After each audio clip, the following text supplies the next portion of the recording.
Yo, what's up everybody? Mr. Baier here again with another video for you this year. I am going to try to make this video as quick as possible, but this is the synthesis essay feedback video you've all been waiting for. No, God! No, God, please, no! No! No! No! Yep!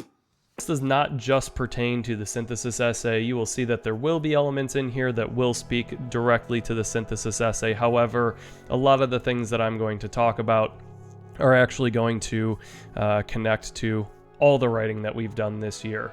Now, let me explain to you how this video is going to work. Because we don't have, the benefit of a lot of time being in school this year, we're limited in that capacity. I wanted to make this video for those of you who are going to take the time to go back through your essay, to look at your rubrics, and to try to determine, where it is that you could improve. Okay, why would I do that? Now, one of the things that I want to explain to you in terms of how this video is going to work, I have broken down my feedback based on the different categories within your rubric. So if you're looking at your rubric and you say, coherence and organization, I got a few points off there. The feedback that I'm going to give you under coherence and organization is likely going to help you identify where it is that you need to improve. Now, the only way that we can get better at this is for you to actually take the time to go back through your essay and identify those areas that do need improvement. Woof, David. I know that that's not super exciting, all right? And that's why this is a video and therefore optional for you to check out. However, I can't recommend enough that everybody take a look at least at the sections in this video that pertain to your particular areas and where you scored on the rubric. So let's jump right into it. The first area that we are going to talk about is the thesis and content category on the rubric. We're going to go right in order. So, Thesis and content. the first thing I want to talk about is the hook and then bringing your essay full circle. Many of you guys are starting to do this, really starting to embrace this idea, and you're doing such a great job. Even if your hook isn't super compelling, you are doing a great job of tying back to that hook and bringing the essay full circle in your conclusion paragraph. Now, I included a bunch of examples of hooks here that I thought were particularly powerful. I think some people really give it a shot and do a great job with it. Some people give it a shot and still have a hard time coming up with something interesting, compelling. And then I know some people just kind of go for that world statement, that general statement. But here are a bunch of examples, and I'm not going to read through all of them, but I want to I want to point out the second hook in particular, and then also the fourth one in here. So the first one is, quote, "I can't breathe." Many of us can remember the three words uttered by George Floyd, a 46-year African-American man who was killed by police when an officer knelt on his neck. During the summer of 2020, those three words became the cry of the African-American community. All right, what a powerful hook, bringing in current events in order to, connect the task to current events, which is super compelling. Then this particular student, in her conclusion, she says, "Being a young person, the words 'I can't breathe' are at the forefront of my mind." Right? This is in the concluding paragraph. "The graphic images of police cars being flipped and burned are at the forefront of my mind. The pictures of Breonna Taylor, Ahmaud Arbery, and George Floyd are at the forefront of my mind. After 2020, change is at the forefront of America's mind." What a powerful, powerful conclusion in that repetition of "at the forefront of my mind, at the forefront of my mind, at the forefront of America's mind." Really, really powerful. Let's look at a different approach. The fourth one here says, "I was always one to go with the flow. When people said things and had reasonable evidence, I agreed, stuck it into my brain, and we use it at my own point in later discussions. It was not until this summer I truly developed my own ideals. The summer of 2020 was a lot of things, and recognition of social injustice was a part of the main show. I had always known there was racism, but I was learning how deeply rooted it is and how difficult it is to fix." Again, personal anecdote. That's really powerful, guys. It seems really simple. Tell your story. your story's interesting to hear. And so the conclusion, to bring it full circle, the student said, I'm beyond thankful that I started to keep myself aware of our country's social issues this year. And even more thankful that even though I have faced some minor discrimination as a young woman, I have never had to truly experience it and had the privilege to learn about it. Social reform is needed whether America believes it or not. And actually, I want to look at the last one too. If you're still, looking through this hook section, trying to figure out like what are some other cool things. I loved this particular hook. This is a metaphor that this particular student that she chooses to use. At a track meet, 6 runners line up at the start line. The gunshots fire and the race begins. Each person has an equal shot at finishing the race in first place. They all start at the same line and are running to the same finish line. There are no advantages to either runner except for how fast their legs can move. So why is having equal access to wealth, healthcare, education, justice, and entrepreneurship any different? And so a great metaphor of comparing an actual physical race to this idea of the race to opportunity, the race to, being able to accomplish the same things, right? This idea of equity, all starting in the same place. Conclusion, she brings it brings the essay full circle. She says, if people were educated about all of the different types of people, whether it's race or being part of the LGBTQ community, and paid attention to the lack of representation in the workforce, then society would be a step closer to starting at the same line in the race for equality. Beautiful, beautifully done. All right, so well done. Okay, that's it for the hook in bringing the essay full circle. Let's move on to use the language in the prompt in your thesis statement. All right, so this one, I'm going to show you guys some examples of students really using, the wording, the language from the prompt in their thesis statements. I cannot recommend enough, you guys. You are all great writers. I know that you, seek to try to do things that are original, but in that thesis statement, make sure that you're using the language where you are identifying, saying these factors must be considered when making social reform. Okay, because by doing that, you are demonstrating to the reader, which in my case, in your case on the AP exam, it's not going to be me, that you clearly understand what that task is asking. So let's look at a couple of these. The first one says, while it is crucial to examine factors such as access to healthcare, wealth, and education when approaching needed social reforms, beautiful. Ultimately, looking into discrimination because of race, sexuality, and gender is most important. Also addressing the counterclaim in there. Awesome, or the counter argument. We'll look at just one other, the last one in here, and you can look at this document yourself, but the last one in here says, some might argue that access to education is most important when considering social reform. But access to healthcare and access to wealth are more prevalent issues that should be focused on when first considering social reform. Again, using the language, straightforward, do it. It will make your thesis statements better. All right, next section. We've completed the thesis and content section. Let's move to Evidence and citation. Okay. So the very first thing, and this is something that I know is just, it's out of habit because you guys have done DBQs. For this, when you guys are citing, please make sure that you are using source rather than doc. Okay, that's very important just because that's what the task is asking for. I would like to tell you that the scores on the AP exam will be,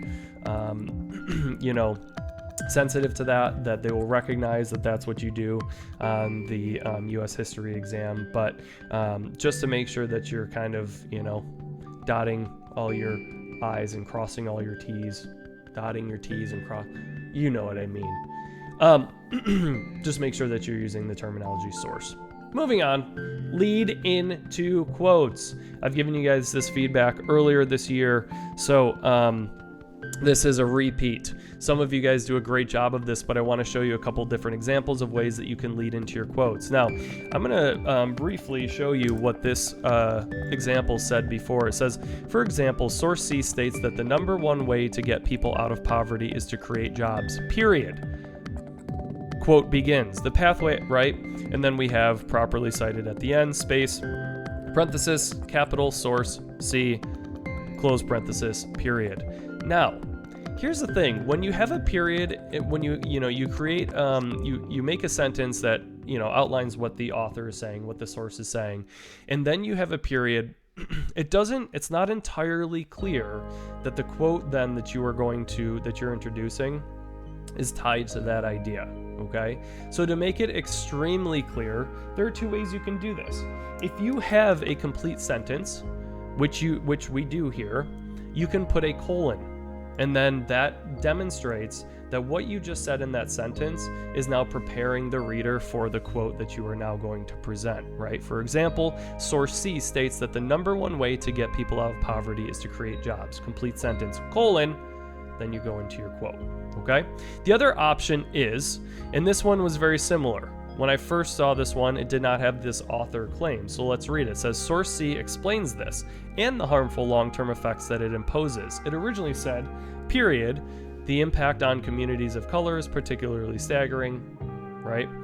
So in order to change it up and not always use colons after that, you can also just, start the next sentence and just say the author claims, comma, and then go into the quotation mark, okay? Now, the other thing, too, that you'll notice is that we have source C cited up here. We have the author Vallas or Vallas. I'm not sure exactly how that author pronounces their name.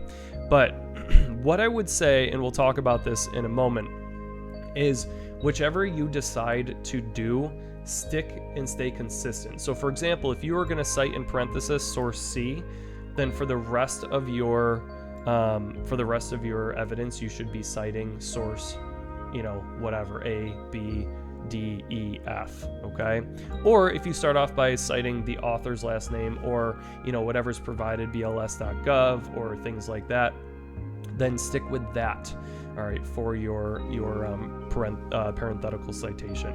Moving on, pulling in anecdotal outside evidence. This is a big one that is challenging for this particular task, the synthesis essay. And because of that, because we have all the sources, people can get caught up really relying heavily on the sources. It's good to use the sources. In fact, that's what it wants you to do. But it also, this essay, this task, the scores for the AP exam, they want to see that you're pulling in evidence and information from the outside as well. So let's look at an example. This student wrote, when the coronavirus hit America in March 2020, the economy tanked, millions of Americans lost their jobs, and many people got evicted from their homes or apartments. The circumstances that resulted from the coronavirus are not so different from the circumstances that arose after the stock market crashed in 1929.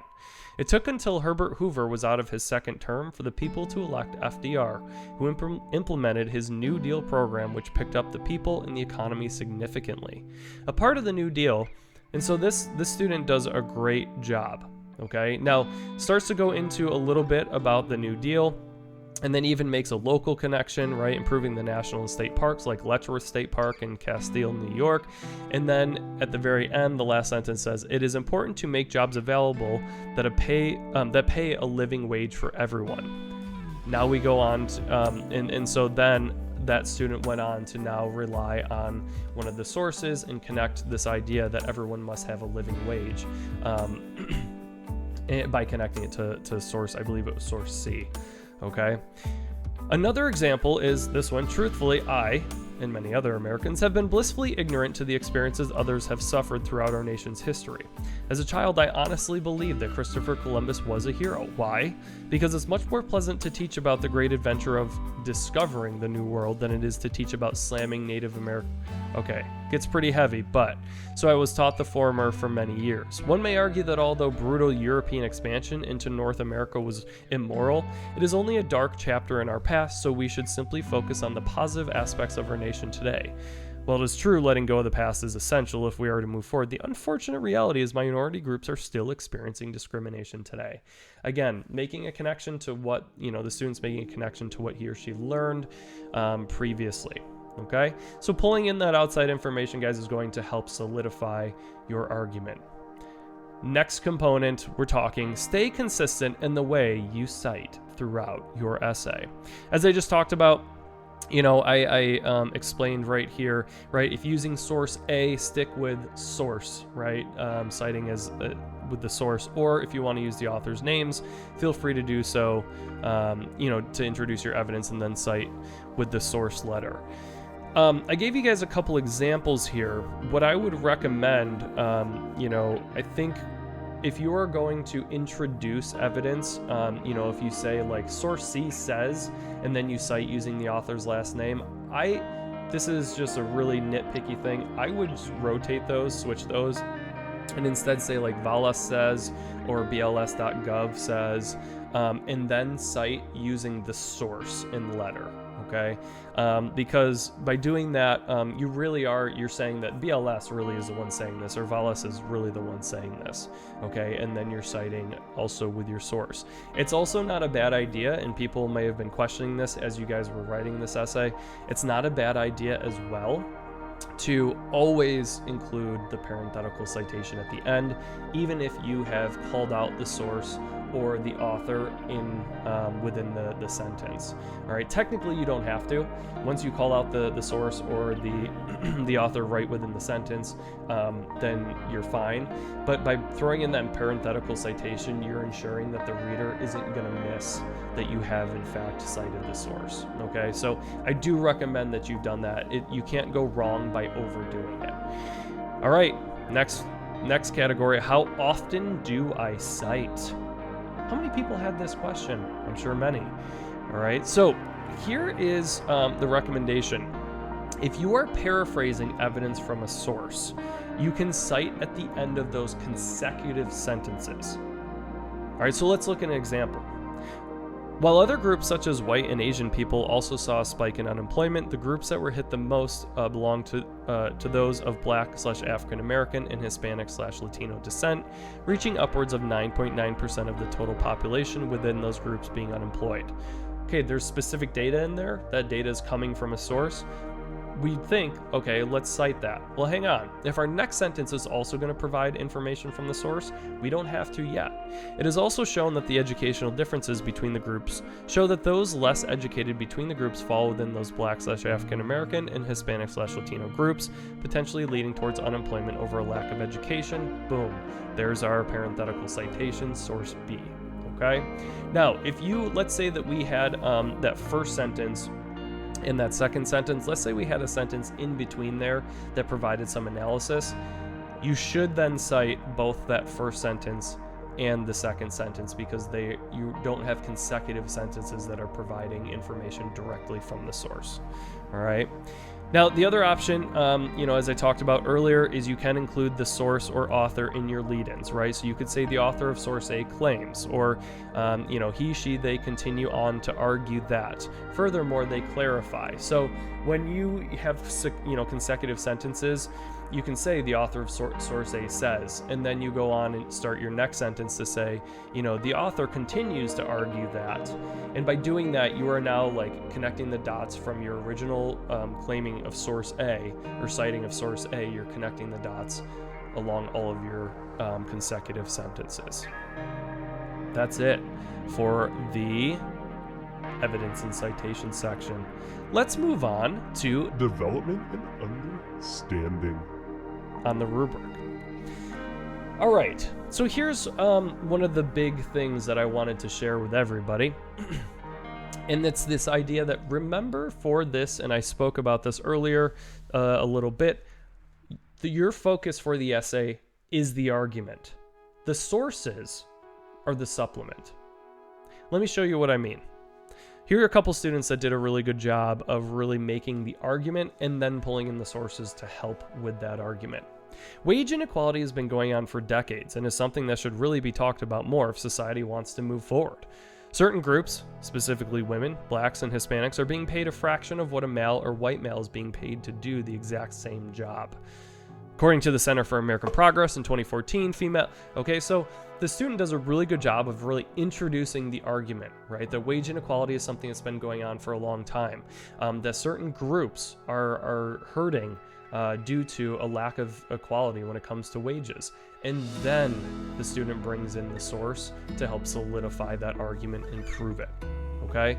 Same thing with the second example. I'm not going to read the second example. I think the first one's pretty solid in terms of being an example for this. Moving on, explicitly tie your claim back to your claim at the end of your paragraphs. A lot of people, surprisingly, I would say about 50% of people forgot what they were arguing, forgot that they were arguing that a certain factor was most important in, to consider when we are thinking of social reform. By doing that, guys, and I know it seems repetitive, but by doing that at the end of your paragraph, it makes sure, not only does it show your reader, that your audience, that you have not lost track of what you've set out to do, it also reminds the reader of what your purpose is, and that's what's most important. All right, so I gave you a couple examples here. Just take a look at the first one. And this one I accidentally copied over incorrectly. For these reasons, it is important to consider how minorities are represented in the lawmaking process because they have been left out of account and suppressed for so long, and they make up most of the population. Okay, so when it says it is important to consider how minorities are represented in the lawmaking process, all right, that is tying back to that idea of needing social reform. Second one, the education differences between men and women keeps women out of higher paying positions, as seen by women being denied opportunities to pursue science and engineering, and so the education problem is partially the reason for the pay gap. Therefore, a crucial component for social reform would be the imbalance in access to education. Beautifully done. And the reader just remembers exactly what the student has set out to do. Moving on. Coherence and organization. Second to last element on the rubric. As a reminder, and I know I talked about it earlier, I've talked about it all year, bring your essay full circle. If you lost some points under coherence and organization, it is quite possible that you forgot to bring your essay full circle in your conclusion. Check, take a look. Did you do that? Right? Did you bring your essay full circle? It's hard to do if you don't have a compelling hook, and that's why the hook is so important in making your essay feel cohesive. Okay? Next element. Avoid personal pronouns in the heart of your essay. Ooh-wee. Okay. I saw a lot of I, me, my, us, we, our, you, your throughout the analysis portion of people's essays. Okay? There are a couple exceptions to when you should not be using. So the exception being that these are times you can use personal pronouns. One, use I in your hook, right? Especially if you are, telling a personal anecdote. The other one is in the conclusion when bringing your essay full circle. You can pull back in the I, the we, the our, right? I would always avoid you, but the we, the our, and I. And then also when you're providing firsthand evidence. I had some students talk about firsthand evidence throughout their body, in their body paragraphs, and they used I, and that is totally acceptable, okay? But what I would say is if we're talking about our in the context of this essay, oftentimes if you switched out our with Americans, right, or American citizens, that would have worked really well. Instead of using you, say one, or some readers may think, right? And the other thing that you absolutely, I would highly recommend you do not do is don't include I in your thesis statement, okay? You don't need I in your thesis statement. Make your statement. You do not have to say I believe or I think, okay? Instead, say, therefore it is clear that, or therefore, research suggests that, or therefore further information shows that, okay? And then make your claim. Avoid the I statements. Moving on. Make sure your topic sentence clarifies what the reader can expect in your body paragraph. I know this is really straightforward, guys, and this is going back to something that you learned when you were younger. And again, I think this is some people trying to, go off and kind of do their own thing and be creative. And I do certainly love that people are doing that.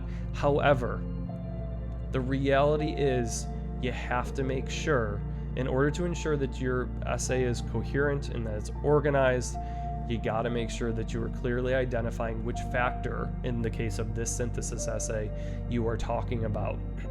in this body paragraph. Even if it takes you a couple sentences, right? Sometimes you have some idea, some anecdote or something that you want to throw in that leads into really your topic sentence that clarifies what your essay is going to be about. That's great, but just make sure that it is very clear which one you are focusing on. All right, so if you lost some points under coherence, this might also be what the particular item that you had difficulty with. Moving into the final category on the rubric, Grammar, conventions, and style. I have a few here for grammar conventions and style, and I'm going to be pretty quick about them, but you'll see that I have quite a few. Some of these I think people are really going to, might really help you out in understanding some rules, okay? So the first one is, don't ever use etc., etc. in your essay, period. That's it. Don't ever use it, okay? Because by doing that, we talked about this in a lot of classes when we were talking about the Between the World and Me analysis. It is, when you use etc., it suggests to the reader that there is more, but you don't really want to take the time to think about more, or you don't want to take the time to add those other things in, and so they're really not all that important. All right, that's the message it sends. One of your options, right, as Ta-Nehisi Coates does in the example of the Between the World and Me, that passage that we read together, you could instead use a synonym, right? When you don't use a synonym instead, when you don't include an and or an or a conjunction, right, between the last two items in a list, it makes it feel like that list could go on. Okay, so use a synonym instead and avoid etc. Next category, avoid slashes. Now, the only exception to this, the only exception is going to be if a slash is used in a quotation. That's the only time. All right, otherwise, you are going to use or. Okay, use or try to identify a term that is all-encompassing for whatever it is that you're talking about. Okay, use or an all-encompassing term. So I'm gonna say use or an all-encompassing term. Okay, and that will, yeah, all right, didn't like that. Oh. Okay, all right, those are your options. Okay, next one, next category, however, therefore. All right, you guys, we talked about this one this year. There are a couple ways, if you are using however to separate ideas, you have to do, there are two options, two ways that you can do this, okay? If I was saying that, I ate taco salad for lunch, and I wanted to use however. I'm going to put the however in there. However, it did not sit well in my tummy. All right? Now, here's what I'm going to do. There are two options. I can put a period after lunch. I can capitalize however. And I can put a comma after however. There's always going to be a comma after however when it's used in this type of situation. Here's the other option. Is I could, and I'll leave this one there so you can see that. I could instead, I could say I ate taco salad for lunch, semicolon, because I know my next sentence is going to be closely related in ideas to my first sentence. I ate taco salad for lunch, semicolon, however, right, lowercase however at that point, comma, it did not sit well in my tummy. All right? What is not acceptable is I ate taco salad for lunch, comma, however, comma. No. Not good. Not good. Okay? You cannot use that. That is grammatically incorrect. All right? Really small detail. I get it. But I want to make sure that you guys understand the rules. Same thing with therefore. Moving on. Punctuation inside quotes when not citing. Now, there are quite a few rules that go along with this one, so I'm going to open this web page. All right, and what I linked to the OWL at Purdue, which is going to show you rules when using quotation marks. All right, but there are times when people said, like, you know, BLS.gov states, and then they gave their quote. Okay, and it was like this. Now, if you are doing it like this, and then therefore don't have to put your parenthetical citation at the end, which I recommend that you always do, but if you are doing it this way and you don't have to put your parenthetical citation at the end, what I'm going to ask, or what the rule is you keep your punctuation inside the quotation marks. Okay, always, all types of punctuation: question mark, period, exclamation point. Now, where this is different is if you scroll down, where this is different is right here. As soon as we include our parenthetical citation, as I've explained to you guys and as many of you know, this is where you are going to put your parenthesis after, right? Your citation after the quote, and your period. If inside the quote is a period, you're going to put the parenthesis after and the period outside of the parenthesis. If there's a question mark or an exclamation point, all right, you would put it right inside the quotation mark, then you'd have your citation, and then you would have your period. Take a look at your essay. Did you lose some points in grammar conventions? Did you properly cite? Did you properly format the citations of your different quotes? Okay. Next one, how to implement acronyms. Okay. This one is kind of tough. A lot of people actually switched the way that you're supposed to do this. For example, right, a lot of people mentioned the United States women's national soccer team women's national soccer team to talk about wage inequality or wage inequity. All right, now a lot of people actually wrote USWNT and then put United States women's national soccer team in parenthesis. Other way around. You do it as I have here, okay? So the first time you mention in your essay a long name like United States Women's National Soccer Team, in order to avoid having to write that entire phrase out every time throughout the rest of your essay, if you put the acronym USWNT in parenthesis after that, you are then able to use USWNT freely throughout the rest of your essay, and you've made it clear to the reader what that acronym means. Same thing with people of color. Some people used POC. That is widely known, but what I would say is, just to ensure that your reader does know what you're talking about, you would say in the second example you see here, people of color, POC, and then you can use POC throughout the rest of your essay. Moving on, loosing versus losing. This one should seem pretty straightforward, right? And when we say it out loud, some people might laugh. Loosing versus losing. And this is one that, I see adults mess up all the time as well. And I think a lot of it is just because we're, responding quickly to things or writing things quickly and not thinking about it. Just be aware that the two O's, L-O-O-S, is loose. Okay? L-O-S-I-N-G is losing. Moving on. Plural possessives. Okay. This one is challenging. Perhaps. Some people get this and some people don't quite have it. We could really go down a rabbit hole on plural possessives because this one can get really tricky.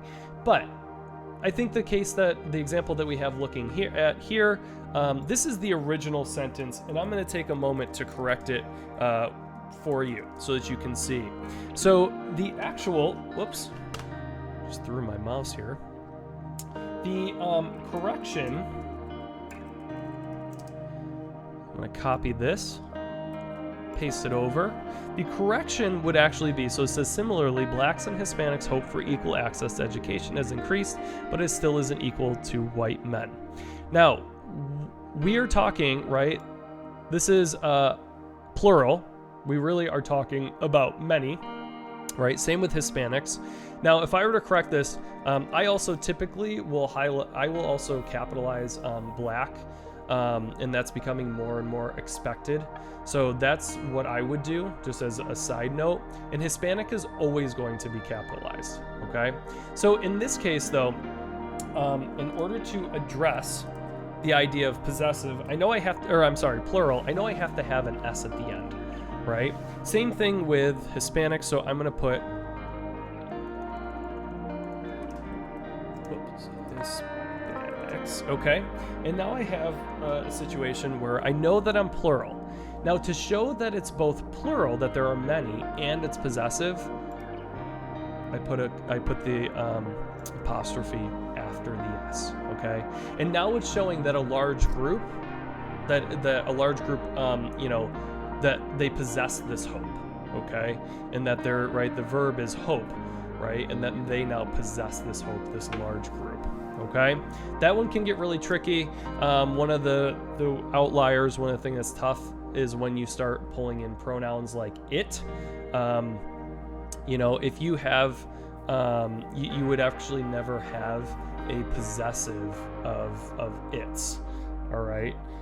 It is always going to be a contraction of it is, okay?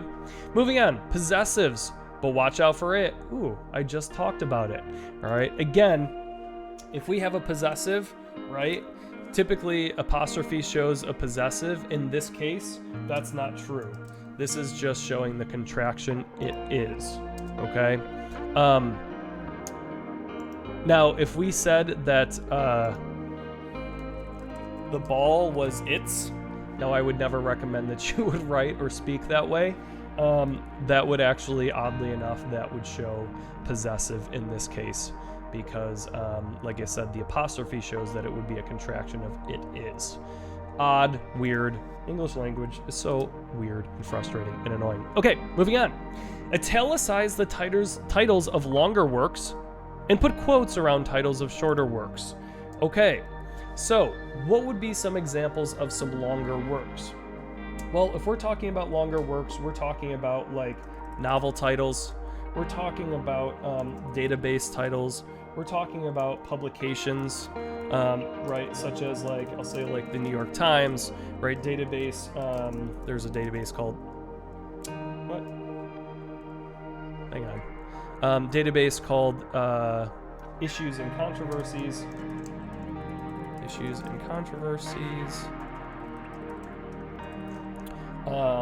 novel, The Great Gatsby, an album title,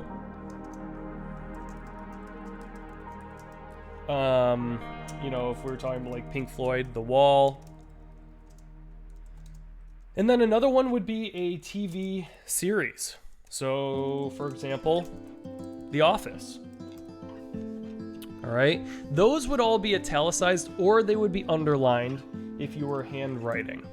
Now, shorter works would be like a, if we're talking novel, a chapter title. All right, and I'm not gonna make up a chapter title. If we had like a poem, or let's say, let's go along with database, article title.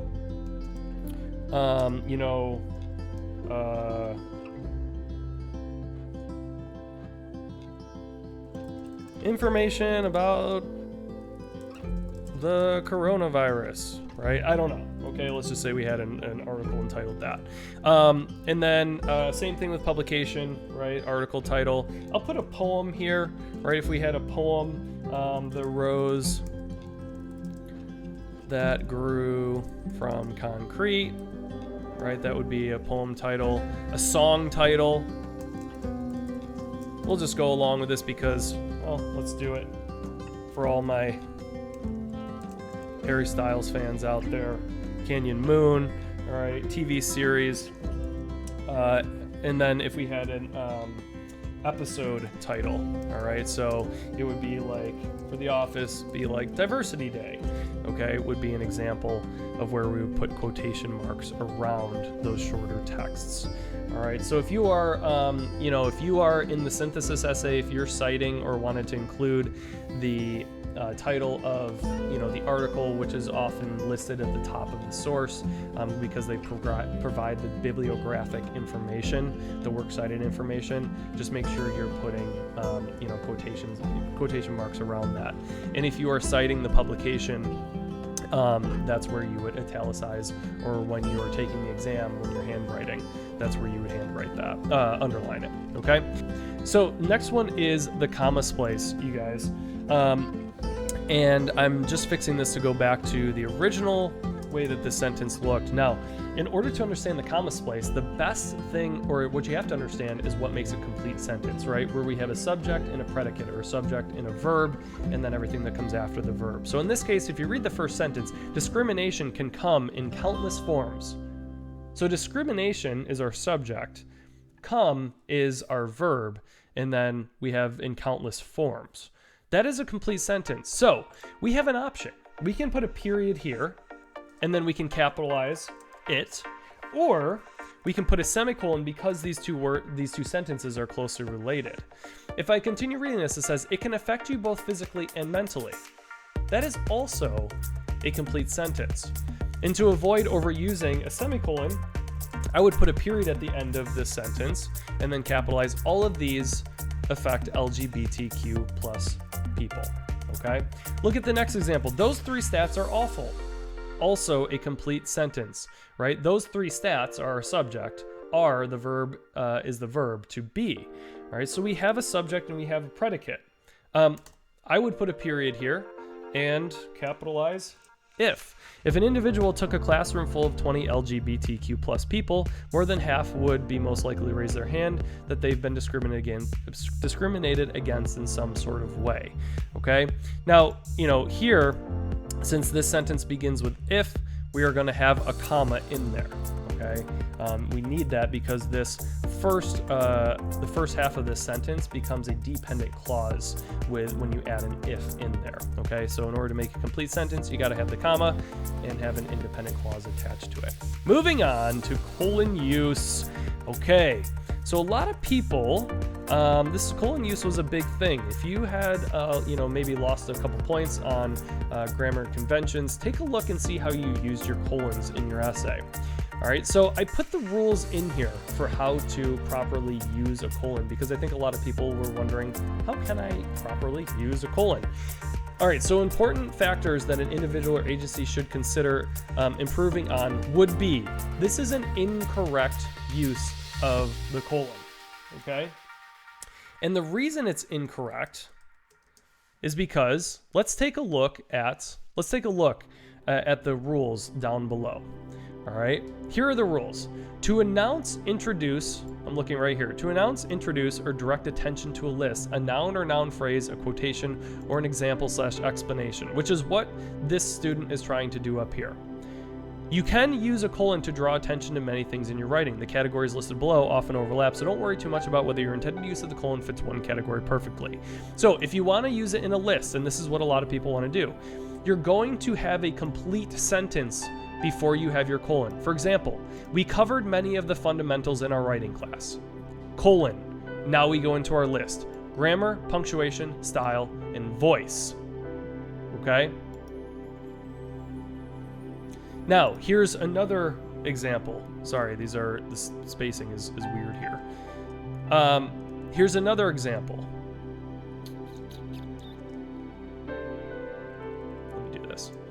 Here's another example, noun or noun phrase example. My roommate gave me the things I needed most, okay? And again, that is a complete sentence. And now this person is introducing nouns or noun phrase, right? Things that are the things that the roommate needed most. Companionship and quiet. All right, so let's read it again. My roommate gave me the things I needed most. Companionship and quiet. Awesome. Here's another one. With a quotation. Shakespeare said it best, and I already talked about this under the, lead-ins to evidence, right? Shakespeare said it best. To thine own self be true. Again, every time, guys, you'll notice every time before you have a colon, you have a complete sentence, okay? And then the last example, or an explanation example, many graduate students discover that there is a dark side to academia. Complete sentence. All right, and then we have a list coming after. Late nights, high stress, and a crippling addiction to caffeinated beverages. All right. The other way that you can use this is to join sentences. You can use a colon to connect two sentences when the second sentence summarizes, sharpens, or explains the first. All right, so the example is, life is like a puzzle. Half the fun is trying to work it out. All right, so I know a lot of you guys like to use this kind of sentence construction. A colon is the way to go. Just make sure that the first part of it is always a complete sentence. So let's go back up and look at our examples. Important factors that an individual or agency should consider improving on would be, in this case, we would just take out the colon altogether, okay? If we wanted to use a colon, instead we could revise this sentence to say, there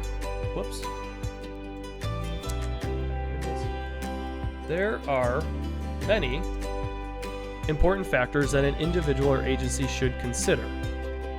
And we could say, should consider improving. All right, and then we could list it. Employment status slash wage and access to high quality education. Okay? If we look at the next example, I'm going to switch this to the correct use. All right. The most important factors to consider when approaching these social reforms include, again, that is not a complete sentence. All right, so I'm going to keep the incorrect one here, and then I'm going to copy and paste this to create a correct version of this. The most important factors to consider when approaching these social reforms include, and again, I could either just get rid of that entirely, or if I want to keep the colon there, I would do the exact same thing. I would say, there are many important factors to consider when approaching these social reforms. I would get rid of include, and then would say a lack of equality in employment and labor force, particularly for African Americans, as well as a lack of access to wealth and underrepresentation in certain fields for women. Okay? So that, my friends, is how this is going. That's how colons work. The last one, in fact, the unemployment rate for African Americans reached a whopping 10.8% in October 2020. Okay? A statistic that casts a shadow on the unemployment rate for other ethnicities, which range around 6 to 7%. Now, this, guys, technically, this is going to, that's not a proper colon use because there's clarification coming after that. So instead, what I would do to make this sentence correct is I would take out that colon and just include a comma in there. To make it correct, include a comma after October 2020. Okay? So that is how colons work. Last item, yes, it is the last item, my friends, under grammar and conventions and style is capitalize the names of languages, countries, and nationalities. All right. Anytime you are saying African or American or saying African American, make sure you're capitalizing it. Anytime you say English, you're going to capitalize it. Anytime you say Asian, Hispanic, Latinx, or Latino, all right, make sure that you guys are capitalizing those. And again, I think it's becoming more and more acceptable and expected to also capitalize Black as well. Okay, this has been my video, my feedback video on the synthesis essay. You can trust me. Okay, can I? Because the last time I left you in charge of something... Ugh! This is about those stupid Tamagotchis? Actually, it is. Okay, guys. You left me with 6 of them, David. Taking care of that many is like a full-time job. I left you with 6 adult Tamagotchis in perfect health. I really hope that you guys actually, were able to take a little bit of time and just poke around and find the area that works best for you. Okay? Ask me questions in person if you guys have questions. That's what I'm here for, to answer them, to help you work through these things. The last thing I want to say before I sign off is that I did include a really impressive model essay in this document. I'm not going to go through the process of reading it to you, but this student did such a phenomenal job of really hitting every single area really, really effectively. If you took a look at the hook And bringing the essay full circle, the hook and conclusion section, under the thesis category on the rubric, you will see that I included this student's hook in here because she just did such a fantastic job. All right, you guys, thank you so much. I will talk to you soon.